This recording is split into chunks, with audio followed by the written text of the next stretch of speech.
En la clase pasada introdujimos las incógnitas y las variables y vimos que las íbamos a representar con letras.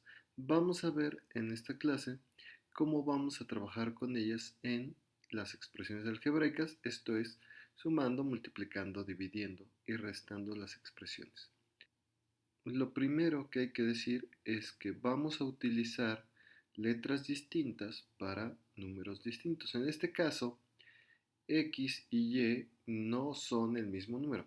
Podría ocurrir, pero no lo sabemos. Entonces, ¿cómo vamos a manejar estos dos números que no conocemos y que son distintos?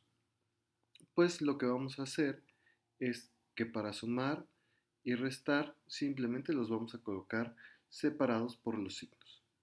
Para la multiplicación únicamente los vamos a colocar juntos y en el caso de la división, nuevamente los colocamos en el lugar que le corresponda, numerador y denominador, pero no hay nada más que hacer en estos casos con las cuatro operaciones básicas. ¿Qué va a pasar con los números constantes, que sí sabemos sus valores, por ejemplo -3, y las incógnitas o variables? Bueno, pues va a ocurrir exactamente lo mismo que ocurre en el caso de dos incógnitas. Como pueden ver, ya he escrito las operaciones, simplemente he hecho lo mismo que hice con y, aunque aquí tengo -3, por eso he colocado este paréntesis, y vamos a hacer dos anotaciones. En el caso de la multiplicación, siempre se procura poner primero la constante y a continuación se pone las incógnitas en el orden que queramos. Y en el caso de las sumas y restas, cuando tengamos este tipo de expresión con paréntesis, pues utilizaremos en general las reglas de los signos para simplificar, como veremos a continuación. Ya he simplificado las expresiones, ya no puedo hacer nuevamente más cambios y estos números, al ser tan distintos, ya no se pueden mezclar. Hasta aquí es todo lo que yo podría escribir de ellos haciendo operaciones algebraicas. El caso más interesante es cuando las incógnitas se parecen. En este caso tengo x y tengo -3x. Entonces, siguen la misma regla que ya había hecho con y y con -3. Como pueden ver, lo único que hice fue cambiar -3 por -3x o y por -3x en todos los casos. Y aquí sí va a haber algunas diferencias, sobre todo en este caso en el que vamos a aplicar leyes de los signos y leyes de los exponentes. En el caso de esta resta, primero debo aplicar leyes de los signos, lo mismo que en esta suma, y voy a obtener lo siguiente: x más 3x y x menos 3x respectivamente. Aquí es importante, lo único que voy a hacer es lo mismo que hacía en el caso de los irracionales. Voy a sumar los números que tienen al lado las x, aquí hay un 1, siempre que no lo vea, entonces tengo 1 más 3, 4, y voy a dejar al lado la x. Y así he obtenido 4x. Del mismo modo, aquí tendría 1 menos 3, que daría como resultado -2, y coloco al lado la x. Con las multiplicaciones va a ser muy similar. Lo único que voy a hacer es simplemente multiplicar las x que son iguales y lo voy a cambiar por notación de potencia. En este caso el -3, que es totalmente distinto de las x, no lo voy a tocar y simplemente x por x se va a escribir x cuadrada, con lo que he obtenido -3x cuadrada. En general vamos a proceder así en las multiplicaciones de incógnitas que sean iguales. Si son distintas, no las mezclamos, y si son números constantes, tampoco las mezclamos.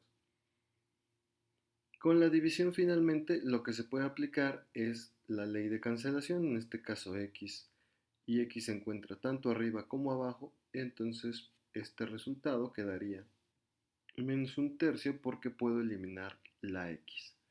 En este caso, el menos lo puse en la parte de afuera utilizando también leyes de los signos. Como verán, estos son los casos más complicados. Ahora, finalmente vamos con misma incógnita, pero la potencia es distinta. Como pueden ver, aquí x tiene un exponente 2, que quiere decir que aquí se están multiplicando 2x. ¿Y qué vamos a hacer con la suma y resta? Bueno, la suma y resta, si tienen potencias distintas, no se van a sumar. No hay nada que hacer, así se va a quedar. En el caso de la multiplicación y la división, lo que vamos a hacer es una simplificación, nuevamente utilizando ley de los signos.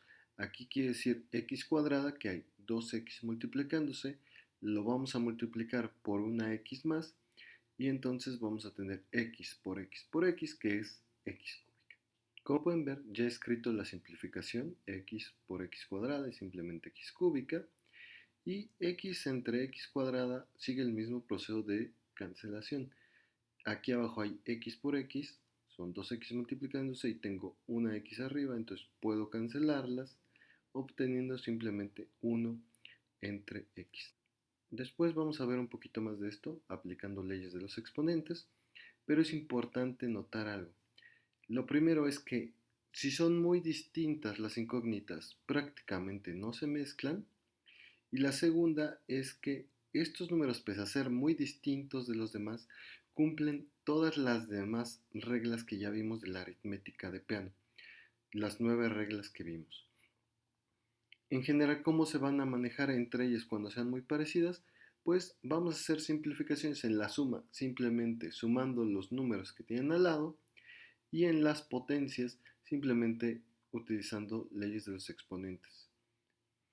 En general, no son tan complicados de tratar, lo que pasa es que las operaciones con ellos suelen volverse muy largas, pero no son tan complicadas. Después vamos a ver más reglas de cómo se mezclan cuando ellos tienen muchos más. Por ejemplo, podríamos de aquí después multiplicar x más y por 4x y luego multiplicarlo por x menos 3 y luego multiplicarlo por 1 entre x, y entonces tendríamos un montón más de cosas que hacer, pero hasta este momento solo vamos a quedarnos con estas reglas básicas. Siempre es importante que estas sean más recordadas. ¿Por qué? Porque hay gente que esta suma, por ejemplo, la convierte en potencia, x más x lo convierte en x al cuadrado, o x por x lo convierte en 2x cuando es x al cuadrado. Entonces es importante que estas reglas básicas queden bien claras. Cómo se mezclan, cómo no se mezclan, qué está permitido y qué no. Después vamos a verlos en expresiones más complicadas.